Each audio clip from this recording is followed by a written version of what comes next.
My name is Jonah Jonathan, and welcome once again to my video interview series. Tonight, I've had the great opportunity of interviewing jazz drummer Ari Hoenig.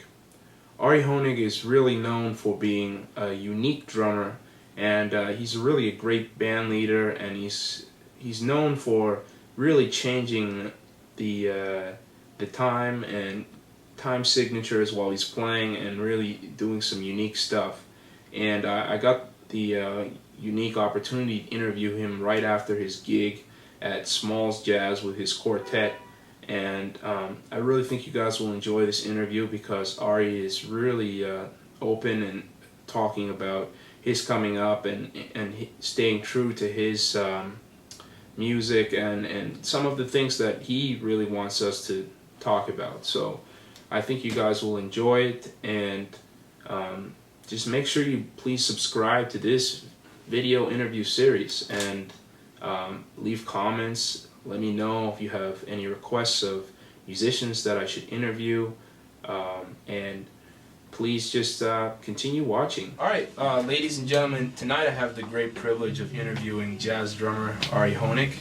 Now, Ari, you grew up in Philadelphia, Pennsylvania, with two musician parents, both of whom were very active in teaching music. Could you tell us about your early years as a musician, learning from your parents or learning music? I know you switched to drums at the age of 12, but can you tell us a little bit before that? And sure. Well, I started playing violin. Okay. And I think I started playing violin when I was 3. Wow. And very young age. Yeah, very young age. Okay. And I think when I first started violin, I was probably just. I think my mom was teaching me, actually. Okay. And that showed to be not a really ideal situation because I think it suited me better to have an actual teacher. Okay. Yeah. Teaching me rather than my mom, and so I did get an actual teacher and played the violin until I was about 6. Okay. And when I switched to the piano. Yeah, great instrument to have as a background. Definitely. And it was classical piano, and I played classical piano for about 6 years until I was 12. So you had a really early start. Yeah, musically. I did. Yeah. And then when you were 12, you switched to drums. Right. How did that come about? It was just. I guess I was just a little bit frustrated with the violin and the piano, just because I would always be told how to do it, what to do by my my parents, like do it like this, do it like that, and my mother's a violinist and a pianist, so I just couldn't escape it, and I felt like I couldn't really get my own path, and it's good to switch. And that was even just today, actually, because I did some singing on my latest record. Sure. My mom said, "Well, your singing, this really needs some work, and like, you really have to do something with your singing." I was like, "I'm not a singer, but as soon as I stopped playing the drums and play anything else, it's like, okay, I'm criticized." So the drums was it was like my one little escape from that. Sure. Well, with the classical background, you started playing jazz in Philly clubs as early as 14, right? You started really making things happen over there. Could you tell us a little bit about the Philly scene when you were that age and how things were back then? Yeah, well, it was great. I mean, I loved the Philly scene. I still do. I mean, it's happening. Sure. It's a lot of great. It's just a good community, and especially a good community to grow up in. They support the arts, strongly financially. They support the arts. And so there was always, good people to go check out, and I felt like, everybody that I heard and that I looked up to was really open to sharing information with me, and that's great. And Philly has a really strong tradition of jazz as well. A lot of heavy cats. And and just a lot of people playing and listening to it, and it doesn't necessarily have a whole lot of clubs or anything, but it's there, and it has a strong history. Okay, cool. I understand. I read somewhere. Could you clarify this story? That you were actually sued at the age of 16 by some neighbors? Yeah, absolutely. I was sued, and I made to stop. Wow, that's terrible. And I lost. Yeah, I lost the suit. And I had to stop playing drums in that house, in that area. That's terrible. That was it. So, done. So what did you do with that? I moved. I moved to a different house. That's crazy. So I understand after that you went to the University of North Texas. Could you tell us a little bit about this experience? I know you played with the legendary 1 O'Clock Lab Band. How was it going to school there? And what was your musical experience there? Well, it was great. I loved the school. I thought that the other students, my peers, is where I learned the most. Sure. Again, really open with information. Really nice too. That's good. And even though it was a very competitive school, I don't think it got in the way of people just being kind of nice and friendly to each other. Sure. And even sharing, with each other information. So I learned so much from my fellow drummers and. Especially my fellow drummers. And some of the cats you went to school with? Yeah. Oh, name them, you mean? Yeah. Oh, sure. Well, I mean, the people that I learned from my friends, Per Bokvist, Rich Matchelet, so many drummers that, let's see, Jim White, down there. He wasn't in school with me, but...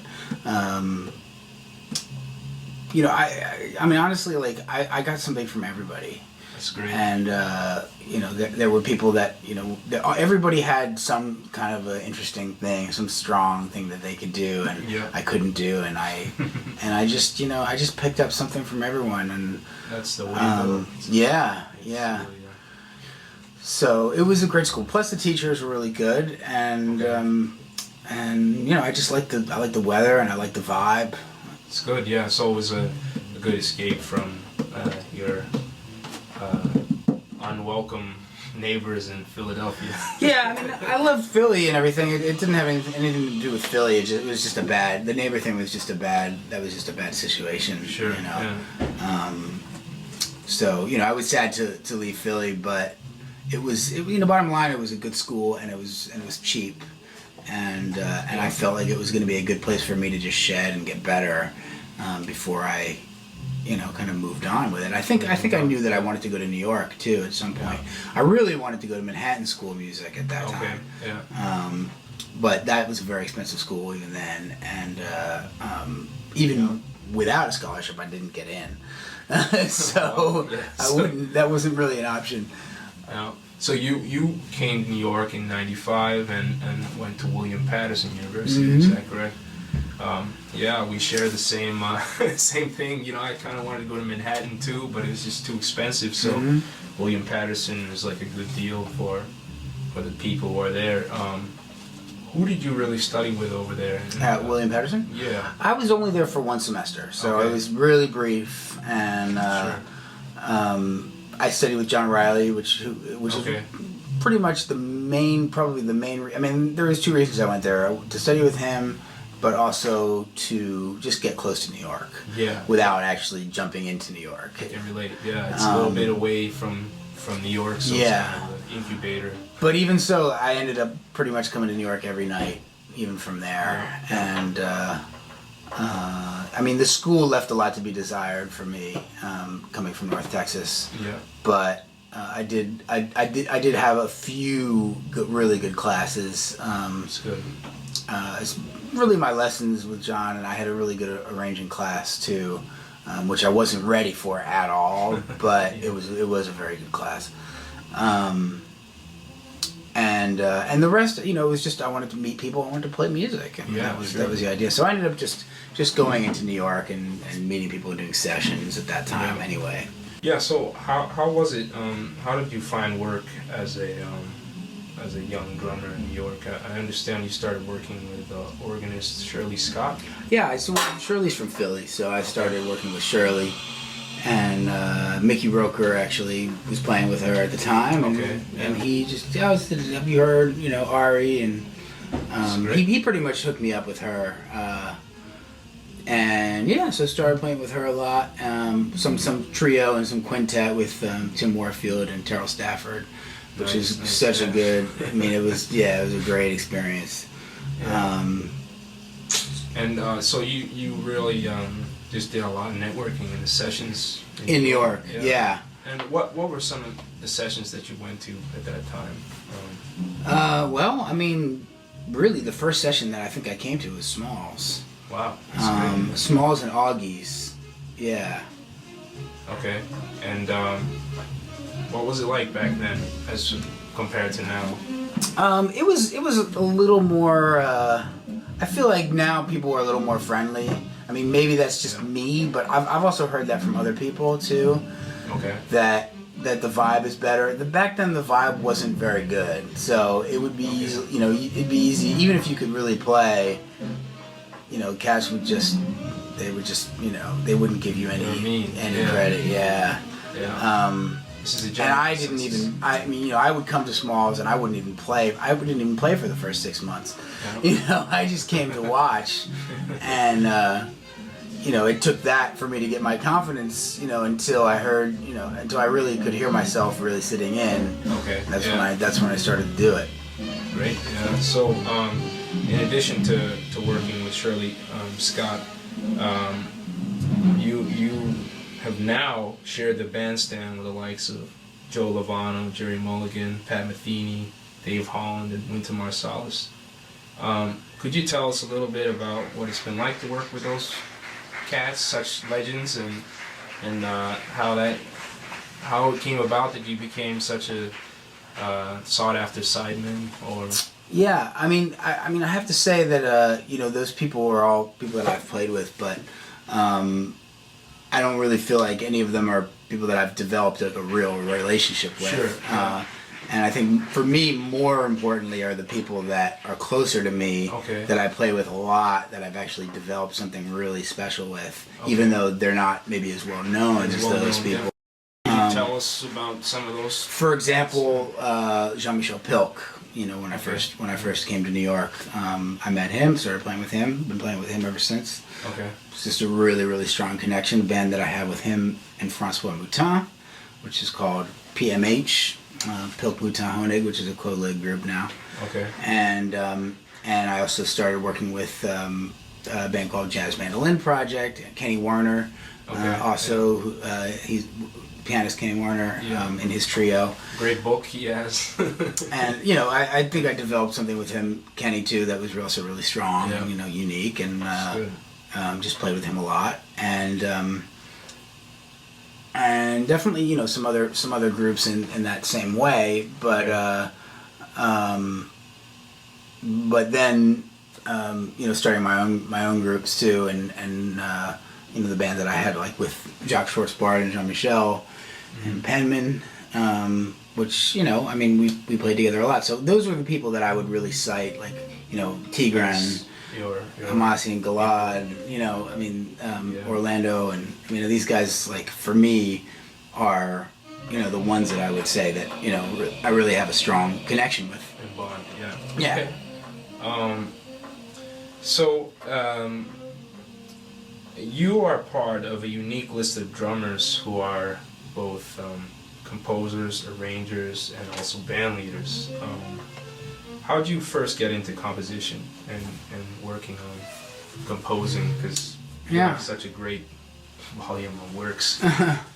Well, I guess I tried to compose in high school, and it was terrible what came out. It was really, really very sad. I think that the composition thing came from me really learning harmony and learning to play the piano.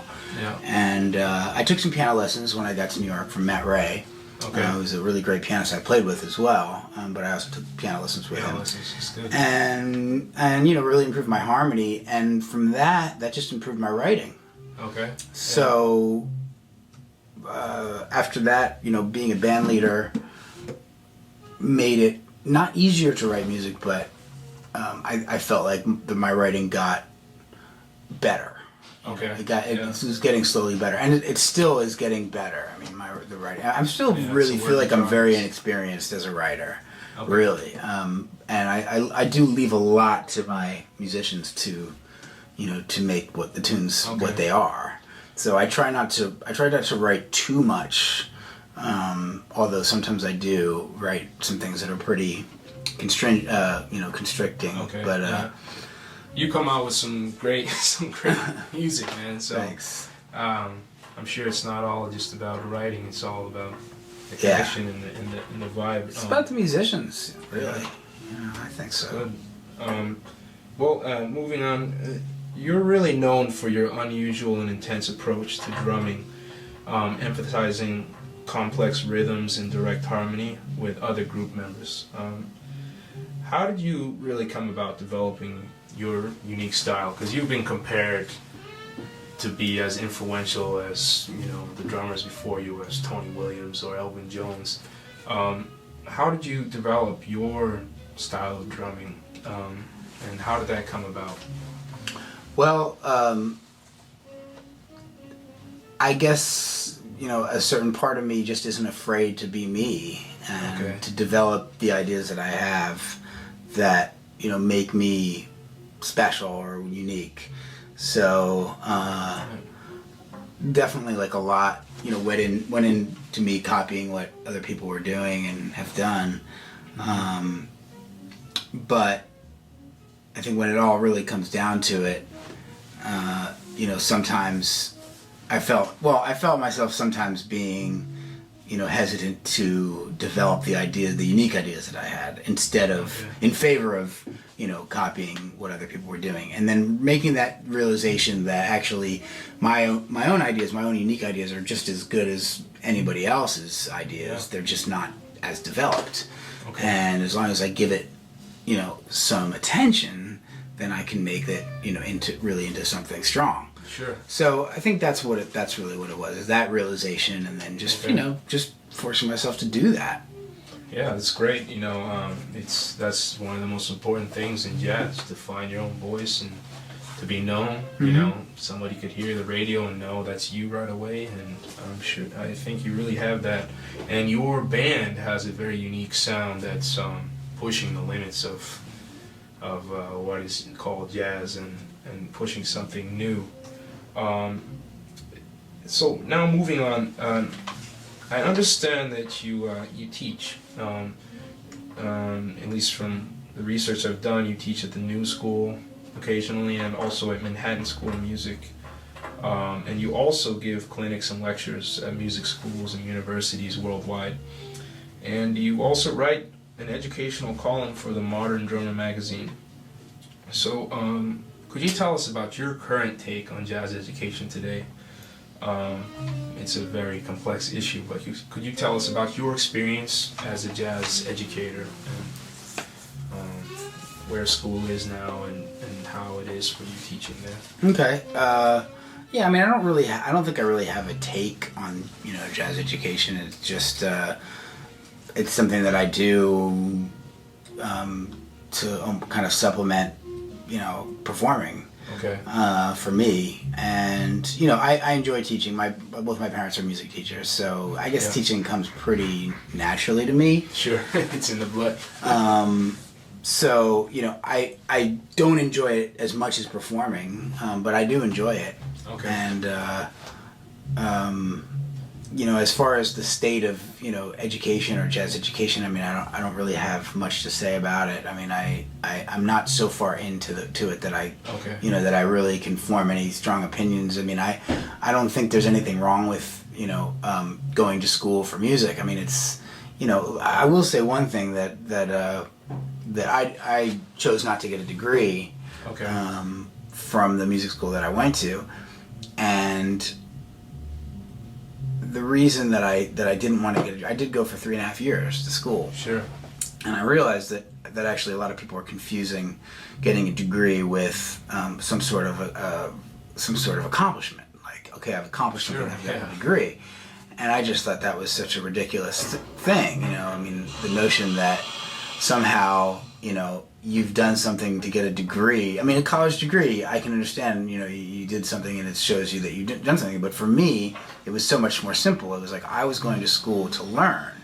Yeah. And a lot of it was to learn music and to learn how to play the drums. But some of it was just to learn other stuff too. You know, I took a few other classes as well. Yeah. So I feel like, you know, if you go to school, you should learn exactly what you want to learn. Yeah. And that's what's going to make you you.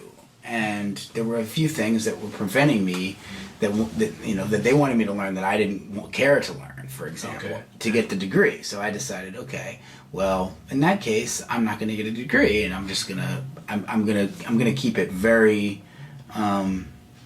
idealistic, let's say, and just go to school to learn what I think is important for me to learn, what I want to learn. Yeah, that's the way it should be. I mean, it seems very simple, but I think that, you know, it gets confused in a lot of people's heads, especially parents, I think.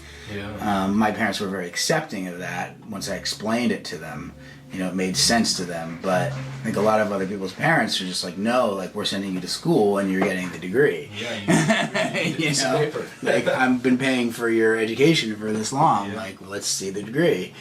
So, you know, that much I'll say. But however, you know, people learning about music in school, no problem. You know, or not learning about it not in school, or being self-taught. You know, I mean, everybody has their own path. I don't think one is better than the other. You know, any way that you feel like that helps you learn, and you know what's going to help you learn. So I think is a good thing. With the current stream of jazz musicians emerging, so many young students and cats coming out on the scene.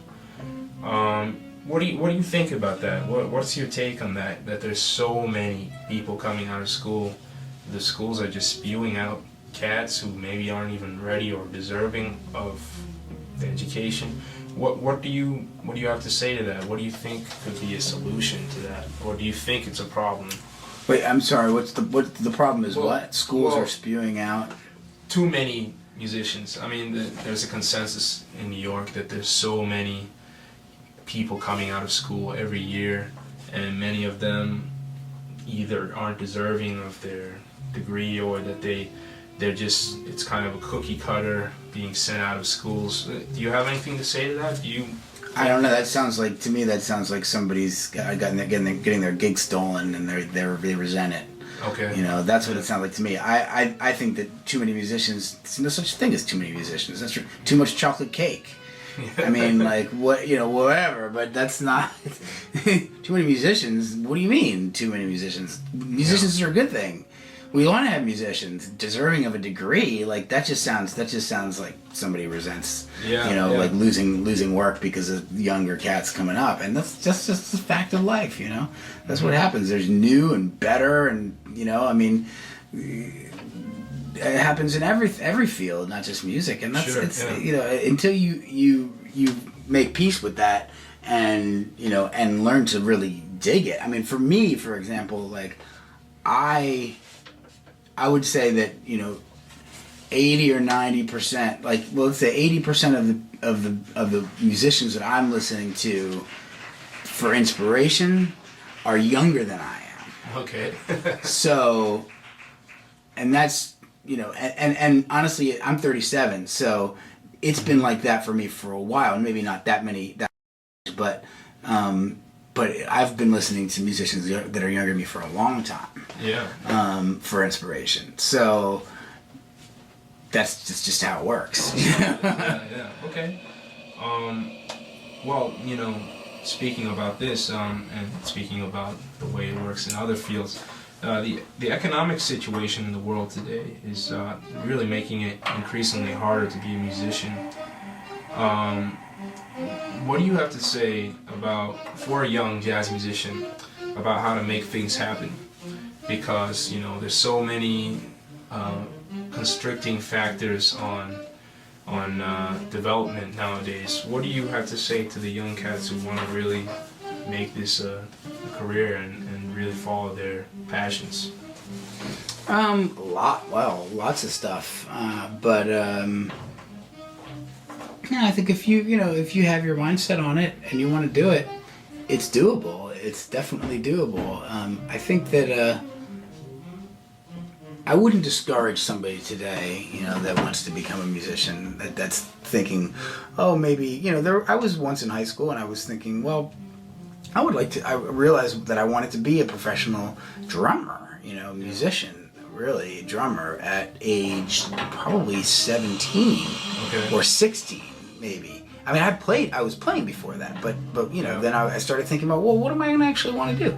And then I thought, well, I don't know if I'm going to be able to do that. That's a hard, job to kind of get, and I just knew it was really competitive and everything. So I thought maybe I'm gonna, as a backup, maybe I could do something else, as like maybe I could teach music, or I could, or do something non-related to music. I wasn't sure. What I would say is I would just encourage them to go for it. If that's what you want to do, there's room. There's room, and the more musicians, honestly, that are coming out of schools, the more market there is to be a musician. I think. I mean, that's the music is growing. More people that hear music, that listen to music every day. That's good. That's a good thing. Well, I guess there is a thought that, well, a lot of the music that's being listened to, jazz nowadays, there's a concern that a lot of it is by the students listening to jazz, so it's really by musicians for musicians. And do you have any ideas about how to bring the music to a wider audience? Because I noticed, like, I haven't seen this in very many live gigs in New York. I noticed that people are really cheering for your music and really digging it. Do you have any ideas about how to make this more of a available to a wider audience? Because jazz is a very niche genre, but it seems like your music is very universal. It could be spread. Do you have any thoughts about how that could come about? I think my job is just to make the music and let somebody else worry about how you're gonna all that stuff. So if somebody thinks that jazz or that my music can be more popular, then make it more popular. Great. But I'm not gonna even worry about that. I'm just gonna keep playing, keep trying to write music, keep enjoying what I'm doing, and because then otherwise I start thinking about those kind of things, and I don't enjoy what I'm doing anymore. Yeah. Okay. Well, do you have anything in particular that you would like to tell people watching, or the music world about? Do you have any thoughts or ideas or anything that you would wish that people would think about? Well, I would say that if you're still watching, then you must be very interested in this. So thanks for watching. Appreciate your interest, and good luck and all that stuff. But I don't have anything specific to say. Okay. Well, Ari, thanks so much for giving us such an informative and real interview. No problem. Aside from your regular performances at spots like Smalls and Jazz Gallery, I know you used to Smalls I still do Smalls every Monday. Basically, That's in New York. And where else can people catch your music?